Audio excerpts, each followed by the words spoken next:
प्रश्न 1 निम्नलिखित का भाग कीजिए। प्रश्न 1, तो प्रश्न 1 का ए है -2x² बाई जेड। तो -2x² बाई जेड का 4x बाई जेड से भाग देना है। तो इस तरह हम लिख लेंगे।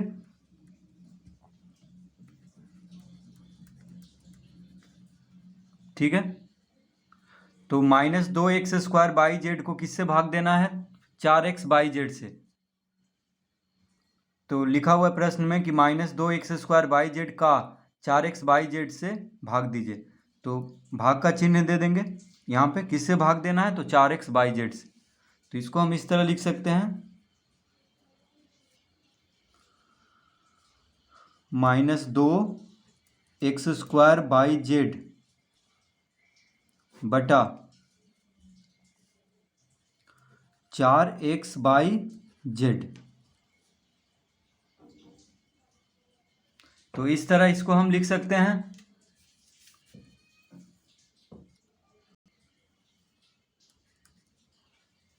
भागा में है, यानी किससे भाग देना है? 4x बाई जेड से। तो 4x बाई जेड को नीचे लिख लेंगे, यानी हर में, इसको हर बना लेंगे। और -2x² बाई जेड क्या है? अंश हो जाएगा।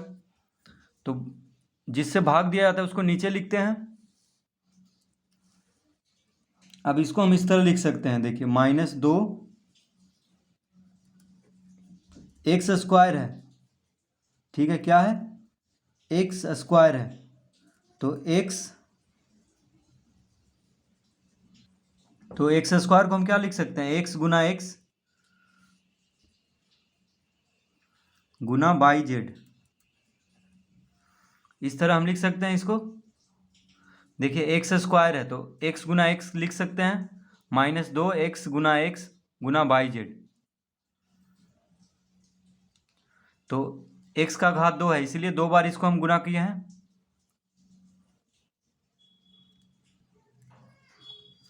बटा में है 4x by Z, 4x by Z बराबर का चिन्ह देंगे।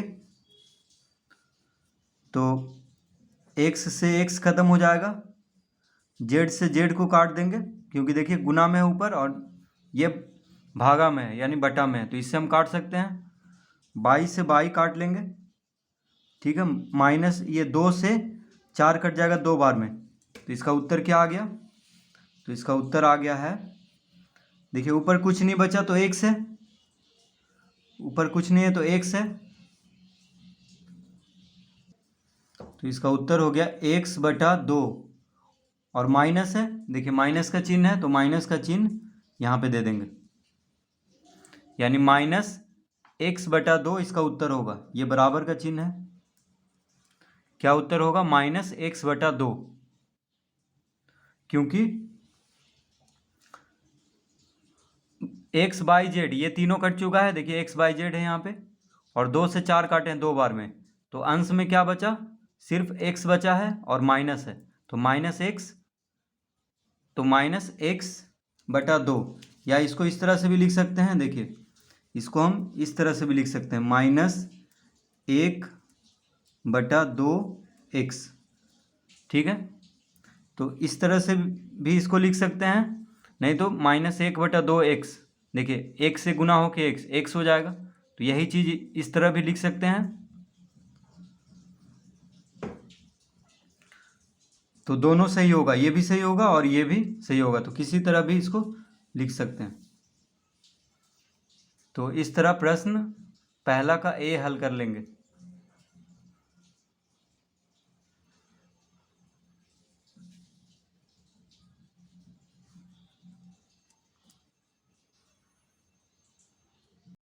प्रश्न बी में क्या है? -1 बटा 2x बाई, -1 बटा 2x बाई का x बटा 2 से भाग देना है। तो किससे भाग देना है? x बटा 2 से। तो इस तरह लिख लेंगे, -1 बटा 2x बाई भागा x बटा 2।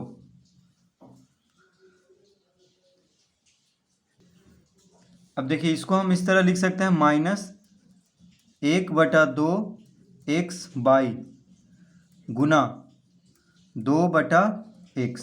इस तरह हम इसको लिख सकते हैं।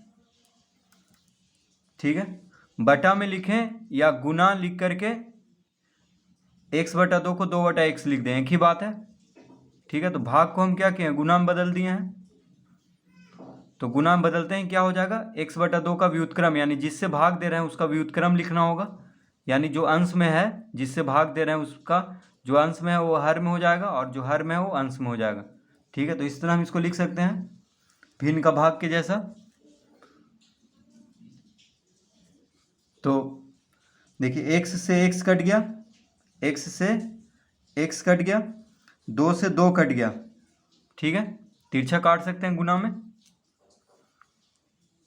तो x से x काट देंगे, 2 से 2 काट देंगे, क्या बचा, -1/, क्या बच गया यहाँ पे, तो लिख देंगे इसका उत्तर क्या हो जाएगा, -1/। अब देखिए 1 को 22 से गुना करेंगे, 1/, मतलब 1 को 22 से गुना करेंगे तो 22 होगा, यानी -22। इसका उत्तर क्या आ जाएगा, सिर्फ -22। तो इस तरह प्रश्न बी हल कर लेंगे। तो जैसे आसान लगे, जैसे जल्दी से बन जाए उसी तरह इसको हल कर देना है। देखिए बटा में भी लिखते तो भी इसी तरह हो जाता, फिर इसको गुना करके इसी तरह लिखना होता, इसलिए हम डायरेक्ट गुना को, ये भाग को गुना में बदल दिए हैं, भिन्न के भाग जैसे हल करते थे।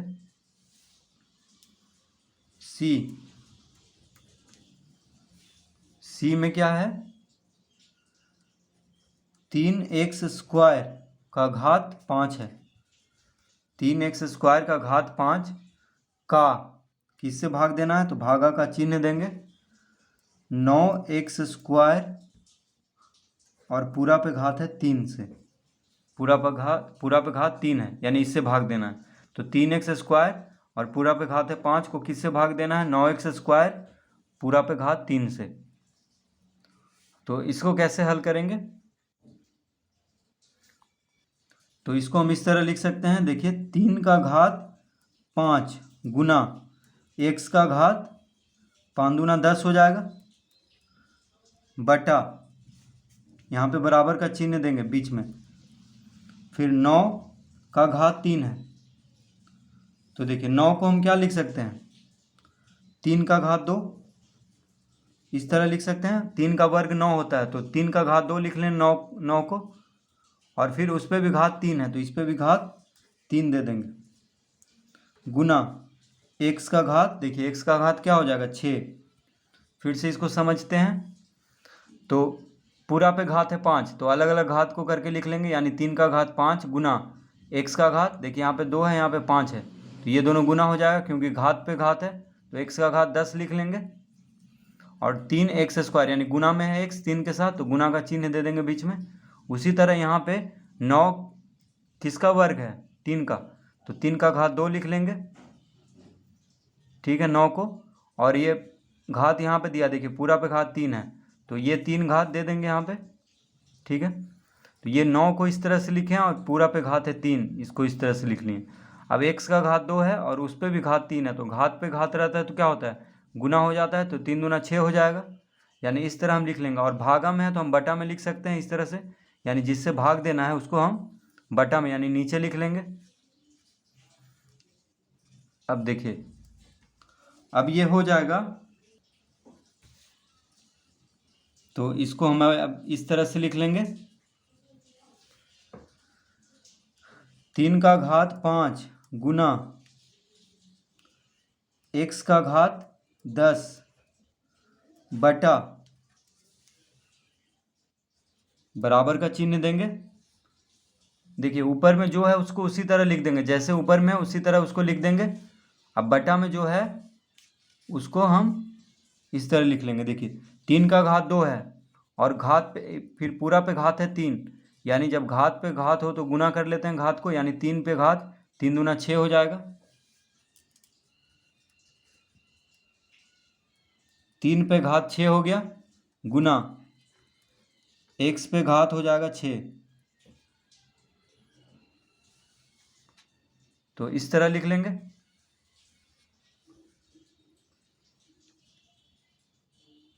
बस यहाँ पे हम क्या किए हैं, ये घात को गुना कर दिए और बाकी सब वही है, तो इस तरह लिख लेंगे। अब देखिए इसको आगे कैसे हल करेंगे। 3 का घात 5, इसको इसी तरह रहने देंगे, गुना x का घात, देखिए यहाँ पे क्या है 10 है और यहाँ पे x का घात 6 है, तो हम इसको क्या लिख सकते हैं, x का घात 6 गुना x का घात 4 बटा, तो ये कैसे हो गया, देखिए x का घात 10 है तो x का घात 10 को हम x का घात 6 गुना x का घात 4 लिख सकते हैं, क्योंकि गुना में क्या होता है, घात जुट जाता है, यानी 6 4 10, देखिए हो गया है यहाँ पे। तो इसको बांट देंगे इस तरह से, x का घात 6 गुना x का घात 4 में। क्यों इस तरह से बांटेंगे, क्योंकि देखिए बटा में x का घात 6 है तो काटने में हमें आसानी होगा, तो आगे हल करेंगे तो इस ज़्यादा समझ में आ जाएगा। देखिए अब 3 का घात 6 को हम लिख लेंगे 3 गुना 3 का घात 5 गुना x का घात 6 नीचे है, तो 3 का घात 6 को हम क्या लिख लेंगे, 3 गुना 3 का घात 5। ये कैसे हो गया, तो यहाँ पे घात 6 है, ठीक है, तो हम 3 का घात 5 और एक और 3 को गुना कर देंगे, तो 3 का घात 6 को हम इस तरह लिख सकते हैं, क्योंकि 5 1 6, यहाँ पे कोई घात नहीं है तो 1 है, तो 3 का घात क्या हो गया, 6 हो गया अगर ये दोनों को हम गुना करें तो, ठीक है। तो 3 का घात 6 को हम इस तरह लिख लेंगे, 3 गुना 3 का घात 5, क्योंकि 5 1 6 होता है, यहाँ पे कोई घात नहीं है तो 1 है। इस तरह हम क्यों तोड़े हैं, क्योंकि ऊपर में 3 का घात 5 था, तो काटने के लिए इस तरह से हम किए हैं। अब देखिए 3 का घात 5, 3 का घात 5 को काट देंगे, x का घात 6 और x का घात 6 को काट देंगे, इसलिए हम उस तरह से लिखे थे, ठीक है। तो घात 10 को हम लिखे थे क्या, x का घात 6 गुना x का घात 4, क्योंकि 6 4 10, गुना में क्या होता है, जब आधार बराबर हो, जैसे x यहाँ भी है x यहाँ भी है, तो आधार बराबर है x x, तो घात क्या होता है, गुना में, गुना में घात को जोड़ देते हैं, तो x का घात 10 को हम इस तरह लिख सकते हैं, तो x का घात 6 से x का घात 6 से x का घात 6 को काट देंगे और 3 का घात 5 से 3 का घात 5 को काट देंगे। क्या बच गया मेरे पास, तो बच गया x का घात 4 बटा 3। देखिए अंश में क्या बचा, x का घात 4 और हर में 3, यानी इसका उत्तर आ चुका है। इसका उत्तर क्या होगा, x का घात 4 बटा 3। तो इस तरह से इसको हल करेंगे।